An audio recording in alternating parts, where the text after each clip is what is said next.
আসসালামু আলাইকুম ওয়া রাহমাতুল্লাহি ওয়া বারাকাতুহু।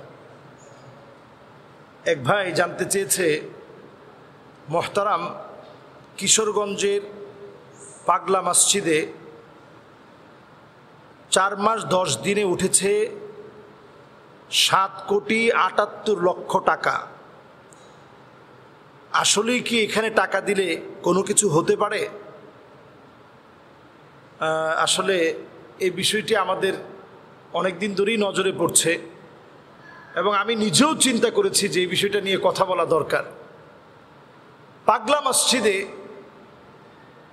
4 মাসে 7,78,00,000 টাকা, এই যে টাকাটা উঠছে পাগলা মসজিদে, দিয়েছে কারা? সাধারণ জনগণ, সাধারণ মানুষ, খেটে খাওয়া মানুষ। আচ্ছা বলেন তো দেখি, এত পরিমাণ টাকাকে একটা মসজিদের প্রয়োজন আছে কিনা? এক কথায় যদি উত্তর দিতে হয়, আমি নিজে সে মসজিদ সফর করেছি এবং সেখানের ইমাম সহ মুয়াজ্জিন সহ সবাই দৌড়ে আসছে যে হুজুর আপনি আসছেন, এই হচ্ছে সে বাস্ক, এই হচ্ছে সে বক্স। দান বক্স থেকে যেখানে 4 মাস পরে পরে খোলা হয়, 2 শতাধিক মানুষ শুধু বসে বসে টাকাগুলো গুনতে থাকে, বস্তাকে বস্তা ভরে টাকাটা গুনে, এবং দেখা যায় সেখানে টাকা গুনতে গুনতে মানুষ ক্লান্ত হয়ে যায়, টাকা গোনা শেষ হয় না। টাকা পাওয়া যায়, গহনা পাওয়া যায়। মজার ব্যাপার হচ্ছে, প্রেমে ব্যর্থ এমন অনেক যুবক আছে, সেই প্রেমে ব্যর্থ যুবকেরা ওইখানে চিঠি রেখে দিয়ে যায়, চিঠিটা লিখে ওইখানে রেখে দিয়ে গেছে। তাদের একটা ধারণা যে পাগলা মসজিদের এই দান বাক্স যেটা আছে, এই দান বক্সটা তাদের মনের ইচ্ছা পূরণ করে দিবে। আসলে দান বক্সে যদি আপনি চিঠি লিখে আসেন অথবা যদি সেখানে গহনা ফেলে দিয়ে আসেন, এমনকি অনেক হিন্দু নারীকে পর্যন্ত দেখা গেছে যে হিন্দু নারী সেখানে টাকা দিচ্ছে, দান বক্সের মধ্যে চুমু খাচ্ছে এবং মনে করছে যে এই দান বক্স তার ভাগ্য পরিবর্তন করে দিবে। যদি এই ধারণা থেকে কেউ দান করে থাকে যে এই দান বক্সে, এবং দেখবেন যে প্রাচীনকালের একটা প্রাচীন নিদর্শনের মতো মনে হয়, প্রত্নতাত্ত্বিক একটা ভাবসাব আছে, এরকম একটা দান বক্স, এটার মধ্যে যখন মানুষ টাকাটা দেয় তারা মনে করে যে আমার মনে হয় এবার ভাগ্য পরিবর্তন হবে। আমি যেবার গিয়েছি কয়েকজন লোককে দেখেছি যে তারা ওই রকম নামাজ পড়ে নাই এবং নামাজের সময়ও আসে নাই।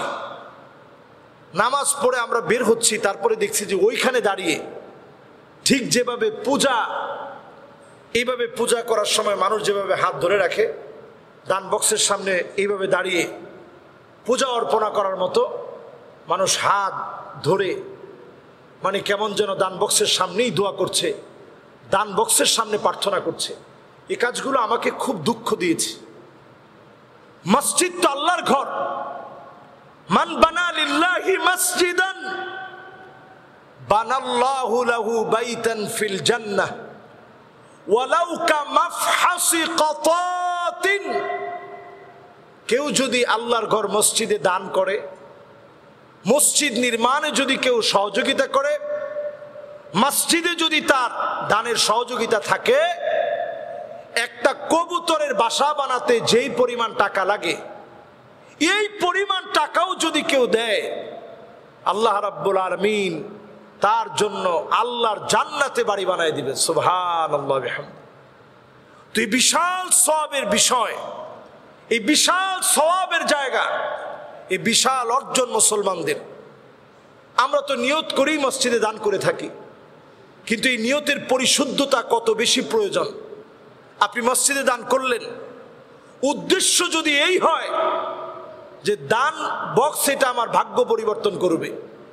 আমি এক দম্পতিকে জিজ্ঞাসা করছি যে আপনি কেন এই বেপরদা হয়ে এখানে আসলেন?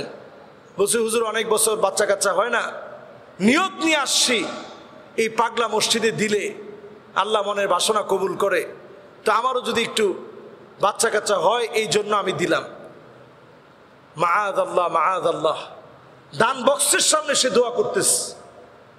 এবং সেই লোকটা যে কথা বলছে যে এই দান বক্সে দান করলে কারো উদ্দেশ্য হাসিল হয় না এমন না, সবার মনের আশা পুরা হয়। এই যে শিরকি একটা আকীদা, বিশ্বাস আমাদের মনের ভিতরে ঢুকে গেছে, অথচ যদি আপনি আল্লাহর কাছে চাইতে পারতেন, আল্লাহর কাছে যদি আপনি ফরিয়াদ করতে পারতেন, কায়ামানুবাক্যে দুইটা হাত তুলে যদি আপনি আল্লাহর কাছে বলতে পারতেন, আল্লাহ রাব্বুল আলামিন কত নিঃসন্তান দম্পতিকে আল্লাহ তাআলা সন্তান দিয়েছেন, আপনাকে আল্লাহ তাআলা সন্তান দিবেন।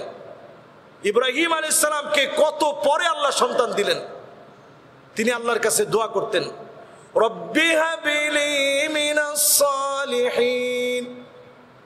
আল্লাহ পাক শুভ সংবাদ দিলেন, ফাবাশশারনাহু বিগুলামিন হালিম,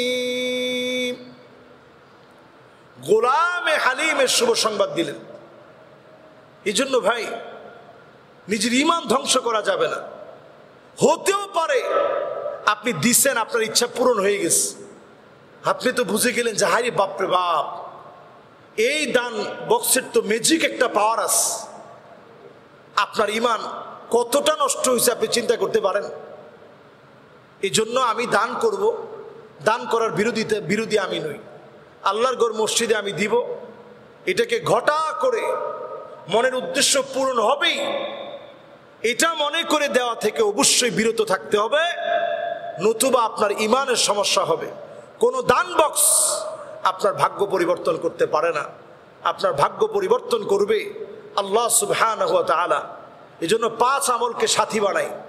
1 নাম্বার বেশি বেশি দোয়া করি, 2 নাম্বার পিতামাতার সাথে সুন্দর আচরণ করি, 3 নাম্বারে আত্মীয়দের খবর নেই, 4 নাম্বারে বেশি বেশি ইস্তেগফার পড়ি, 5 নাম্বারে আমি আপনি সবাই মিলে লা ইলাহা ইল্লা আনতা সুবহানাকা ইন্নী কুনতু মিনাজ জালিমিন, এই 5 কাজের সাক্ষী হই, দেখবেন ইনশাআল্লাহ দোয়া কবুল হবে।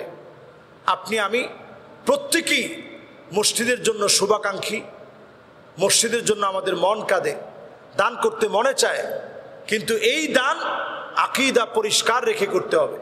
আল্লাহ তাআলা আমাদেরকে তৌফিক দান করুক। ওয়াসসালামু আলাইকুম ওয়া রাহমাতুল্লাহি ওয়া বারাকাতুহু।